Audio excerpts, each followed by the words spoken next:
Hornet 2.0 নাকি Gixxer 250 কোন বাইকটা পারচেস করবেন? জিক্সার 250 প্রাইস হচ্ছে 4 লক্ষ টাকা এবং হর্নেট 2.0 প্রাইস হচ্ছে 2,89,000 টাকা। প্রাইস সেগমেন্টে আপনারা অনেকটা গ্যাপ দেখতে পাচ্ছেন। আর অনেকেই কমেন্ট করতে পারেন যে 250 সিসি সেগমেন্টের একটা বাইকের সাথে কিভাবে হর্নেট 2.0 কম্পেয়ার হয়। ভিডিও শুরুতেই বলে দেই, জিক্সার 250 হর্নেটের থেকে অনেক জায়গায় এগিয়ে রয়েছে।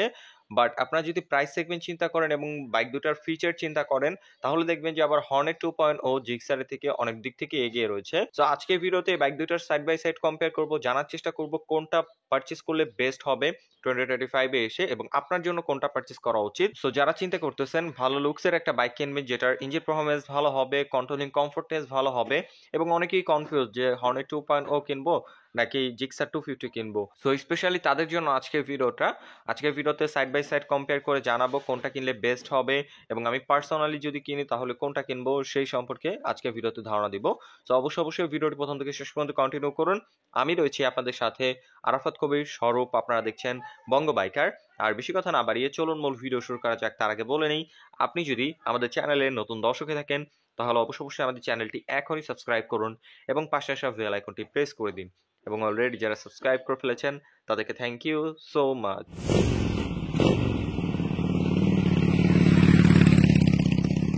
ওকে গাইস, আমি যদি সর্বপ্রথম সুজুকি জিক্সার 250 এটার ইঞ্জিনের স্পেকটা আপনাদের সাথে শেয়ার করি।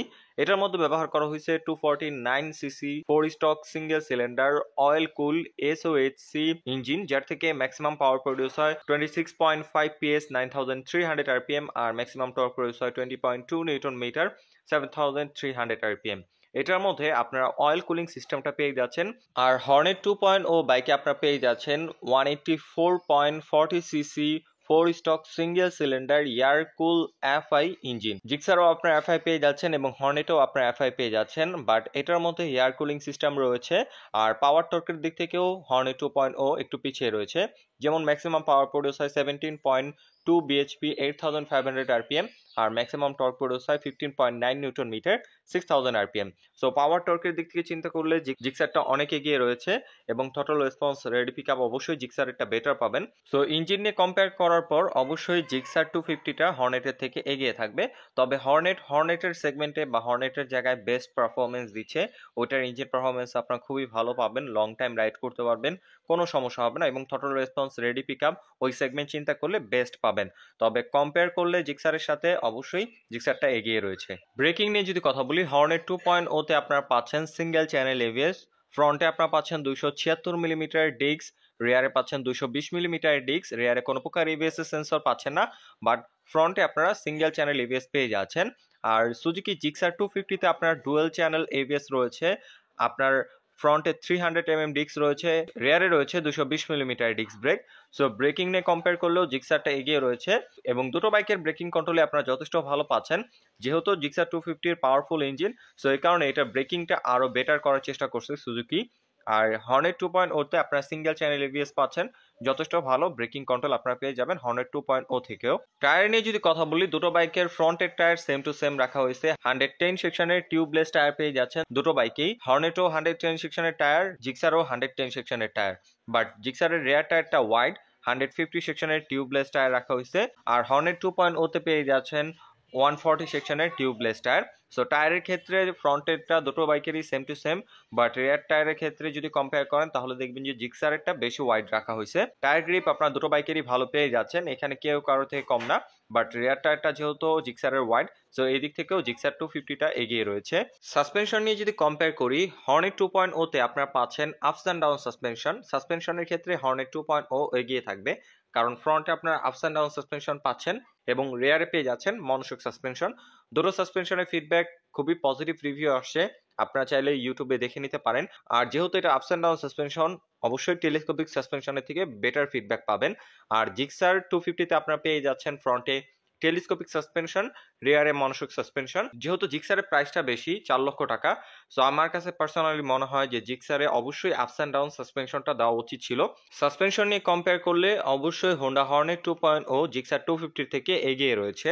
লাইটিং নিয়ে কম্পেয়ার করলেও জিক্সার 250 থেকে এগিয়ে থাকবে হর্নেট 2.0, কারণ হচ্ছে হেডলাইট, টেল লাইট, ইন্ডিকেটর লাইট সম্পূর্ণ LED প্যাকেজ পেয়ে যাচ্ছেন হর্নেট 2.0 তে, বাট সুজুকি জিক্সার 250 তে আপনারা পেয়ে যাচ্ছেন হেডলাইটটা LED, টেল লাইটটা LED, কিন্তু ইন্ডিকেটরগুলা আগের ভেরিয়েশনের মতোই আপনার হ্যালোজিন পেয়ে যাচ্ছেন। এই 4 লক্ষ টাকা বাজেট রেঞ্জে অবশ্যই এলইডি ইন্ডিকেটরটা দেওয়া উচিত ছিল সুজুকির, কিন্তু সুজুকি এখানে হ্যালোজিন ইন্ডিকেটর দিছে। আর হেডলাইটের পাওয়ার নিয়ে যদি কথা বলি, দুটো বাইকের হেডলাইটের আলো যথেষ্ট পাওয়ারফুল, সিটিতে হাইওয়েতে সমানভাবে রাইড করতে পারবেন। সো হেডলাইটের দিক থেকে এগিয়ে রয়েছে হর্নেট 2.0। আর মাইলেজ নিয়ে যদি কম্পেয়ার করি, সুজুকি জিক্সার 250 তে মাইলেজ আপনার অ্যাভারেজ পেয়ে যাবেন 35 এর মতো, যেটা 250 সিসি সেগমেন্ট হিসাবে ঠিকঠাক আছে, যেহেতু পাওয়ারফুল ইঞ্জিন, টর্ক বেশি, ওয়াইড টায়ার রাখা হয়েছে। তো এইসব দিক থেকে চিন্তা করলে 250 সিসি জিক্সারে আপনারা ভালো মাইলেজ পাচ্ছেন 35 এর মতো। আর হর্নেট 2.0 তে আপনার অ্যাভারেজ মাইলেজ পেয়ে যাবেন 50 এর মতো, যেটা কোম্পানি ক্লেম করতেছে।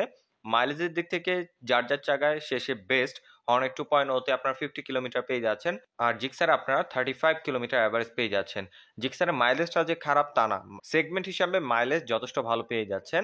সো আপনার বুঝতে হবে আপনি কি একটা বাইক পারচেজ করার পর 35 কিলোমিটার মাইলেজে এই বাইকটার মেইনটেনেন্স কস্টটা কি আপনি অ্যাফোর্ড করতে পারবেন, সেটা আপনার উপরে নির্ভর করে। আপনি যদি এটা অ্যাফোর্ড করতে পারেন, অবশ্যই জিক্সারটা চয়েসে রাখতে পারেন। আর এরকম যদি একটা বাইক কিনতে চান যে বাইকটার মেইনটেনেন্স কস্ট কম হবে, মাইলেজটা বেশি হবে, এর পাশাপাশি পাওয়ারফুল একটা ইঞ্জিন হবে, তাহলে আপনারা হর্নেট 2.0 বাইকটা চয়েসে রাখতে পারেন। তবে দুটোর মাইলেজ দুটোর জায়গায় একদম best. Side by side compare করার পর মাইলেজের দিক থেকে অবশ্যই হর্নেট 2.0 এগিয়ে থাকবে। আর লুকস নিয়ে যদি কম্পেয়ার করি, হর্নেট 2.0 লুকসের ক্ষেত্রে একটু প্রায়োরিটি বেশি পাবে, কারণ আগের হর্নেটের থেকে এটার ডিজাইনটা আরো অনেক বেশি সুন্দর করা হয়েছে, রিডিজাইন করা হয়েছে। বাট আপনারা যদি সুজুকি জিক্সার 250 দিকে খেয়াল করেন, তাহলে আপনারা একটা হায়ার সিসি বা 250 সিসির একটা বাইক কিনলেও আপনারা সেখানে আসলে বডি ডিজাইনে সেরকম কোনো প্রকার পরিবর্তন পাচ্ছেন না।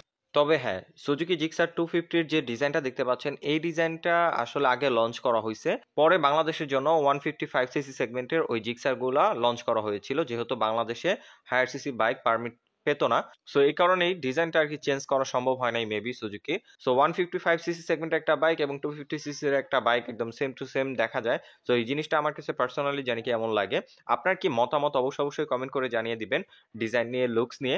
আপনার কাছে জিক্সার 250টাও ভালো লাগতে পারে এবং হর্নেট 2.0টাও ভালো লাগতে পারে। এই চয়েসটা আপনার উপরে আমি ছেড়ে দিলাম। বাট আমার কাছে দুটো বাইকের বডি ডিজাইন খুব সুন্দর লাগে। যার জায়গায় দুটো বাইকই খুব সুন্দর করার চেষ্টা করছে। কিন্তু আপনারা যদি ওই যে আমি যেটা বললাম 250 সিসি সেগমেন্ট একটা কম্পেয়ার করেন, তাহলে দেখবেন যে গ্রাফিক্স ছাড়া বডি ডিজাইনে সেরকম কোনো প্রকার পরিবর্তন পাওয়া যায় না। জিক্সারের ডিজাইনটা যদি আরেকটু ইউনিক করা যেত, তাহলে এই বাইকটা আমার কাছে পার্সোনালি মনে হয় যে আরো বেশি মানুষ পছন্দ করত। ওকে, এখন যদি বলি যে কোন বাইকটা কিনলে আপনার জন্য বেস্ট হবে। আর 250 সিসি সেগমেন্টের একটা বাইকের সাথে হর্নেট 2.0 বাইকের আসলে কম্পেয়ার করলে আসলে সেরকম রেজাল্ট পাওয়া যাবে না, কারণ দুটার সেগমেন্টই আলাদা। বাট যারা বাইক দুটার মধ্যে যেকোনো একটা বাইক পারচেজ করবেন, অনেকেই কনফিউজ রয়েছেন, তাদের জন্য শুধুমাত্র আজকে ভিডিওটা ছিল। সো আপনারা যারা ভাবতেছেন যে একটা 250 সিসির একটা বাইক কিনবো বা হায়ার সিসির একটা বাইক কিনবো, যাদের কাছে প্রাইসটা ম্যাটার করে না, তারা নিঃসন্দেহে 250 সিসির এই বাইকটা পারচেজ করতে পারেন, কারণ এটার engine performance, throttle response, ready pick up খুবই ভালো পাবেন। লং ট্যুরে গেলেও আপনার এটা থেকে ভালো ফিডব্যাক পাবেন। সো অবশ্যই এই বাইকটা চয়েসে রাখতে পারেন। 250 সিসি সেগমেন্টের মধ্যে জিক্সার 250 একটা বেস্ট বাইক। আপনারা যদি 250 সিসি সেগমেন্টের একটা বাইক কিনতে চান, তাহলে জিক্সারটা নিঃসন্দেহে চয়েসে রাখতে পারেন। কিন্তু যারা অ্যাফোর্ডেবল বাজেটে একটা বাইক কিনতে চাচ্ছেন, তারা নিঃসন্দেহে হর্নেট 2.0 বাইকটা চয়েসে রাখতে পারেন, কারণ এই বাজেট রেঞ্জে আপনারা পেয়ে যাচ্ছেন সিঙ্গেল চ্যানেল এবিএস, টায়ার দুইটা ওয়াইড এবং পাওয়ারফুল ইঞ্জিন, যথেষ্ট পাওয়ারফুল। অন্যান্য কমিউটার সেগমেন্টের বাইকের থেকে এটা পাওয়ারফুল ইঞ্জিন রয়েছে এবং ups and down suspension, fully LED package এবং মাইলেজটা, স্পেশালি মেইনটেনেন্স কস্টটা কম এবং মাইলেজটা বেশি। 50 কিলোমিটার পার লিটার ফুয়েলে মাইলেজ পেয়ে যাচ্ছেন।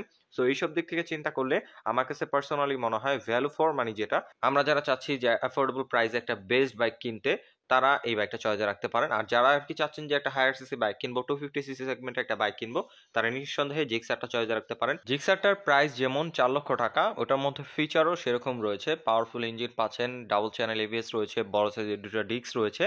সো যারা হায়ার সিসির বাইক কিনতে যাচ্ছেন, বাজেট ম্যাটার করে না এবং মেইনটেনেন্স কস্ট ম্যাটার করে না, অবশ্যই আপনারা জিক্সারটা চয়েসে রাখতে পারেন।